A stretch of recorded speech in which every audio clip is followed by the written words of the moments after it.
ফের রক্তাক্ত উপত্যকা, এবার সন্ত্রাসীদের নিশানায় পর্যটক।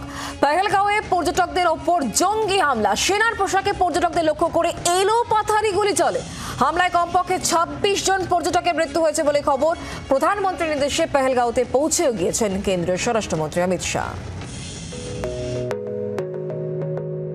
কখনো বরফে ঢাকা উপত্যকা, কখনো সবুজের গালিচা বিছানো বিস্ময়। পেহেলগাঁও আক্ষরিক অর্থেই ভূস্বর্গের মাথার মুকুট, ভ্রমণ প্রেমীদের তীর্থক্ষেত্র। এই স্বর্গেও রক্ত ঝরালো সন্ত্রাসীরা, বন্দুকের নলের সামনে তৈরি করলো এক মৃত্যু উপত্যকা। মঙ্গলবার পেহেলগাঁওয়ের বৈশরণ উপত্যকায় পর্যটকদের লক্ষ্য করে এলোপাথারি গুলি চালায় জঙ্গিরা। প্রাথমিকভাবে জানা গিয়েছে সেনার পোশাকে হামলা চালায় 10 জঙ্গি। জঙ্গি দলে অন্তত 6 জন পাকিস্তানি ছিল। নাম ও ধর্মীয় পরিচয় জেনে পর্যটকদের ওপর হামলা চালায় সন্ত্রাসীরা। हमारे आप टेंशन कोई बात नहीं, हम हैं हमारे, आप टेंशन मत लो मैडम, हमारा है।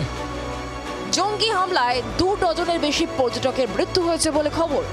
আক্রান্ত হয়েছেন আরো অনেকে। তড়িঘড়ি তাদের স্থানীয় হাসপাতালে নিয়ে যাওয়া হয়।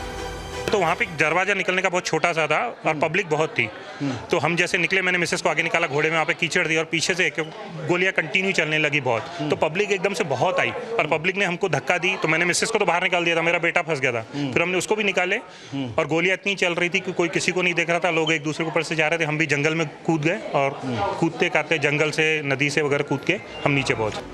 গোয়েন্দা সূত্রে একের পর এক খবর সামনে আসতে শুরু করেছে। জানা যাচ্ছে হামলার পেছনে দ্য রেজিস্ট্যান্স ফ্রন্ট বা টিআরএফ এর হাত রয়েছে। টিআরএফ এর ফ্যালকন স্কোয়াড হামলা চালিয়েছে বলে খবর। টিআরএফ পাক জঙ্গি সংগঠন লস্করি তৈবারই একটি শাখা। হিট অ্যান্ড রান কৌশলে হামলা চালায় দ্য রেজিস্ট্যান্স ফ্রন্ট। হামলার খবর পেয়ে পেহেলগাঁওয়ের বৈশরণ উপত্যকায় সেনা, পুলিশ ও সিআরপিএফ মোতায়েন করা হয়েছে। নামানো হয়েছে সেনার এলিট প্যারা কমান্ডোদেরও। কাশ্মীরের পরিস্থিতি নিয়ে কেন্দ্রীয় স্বরাষ্ট্রমন্ত্রী অমিত শাহের সঙ্গে ফোনে কথা বলেন প্রধানমন্ত্রী নরেন্দ্র মোদী। প্রধানমন্ত্রীর নির্দেশে পেহেলগাঁওয়ে স্বরাষ্ট্রমন্ত্রী। বুধবার ঘটনাস্থলে যাচ্ছে এনআইএ। ব্যুরো রিপোর্ট, জি24 ঘন্টা।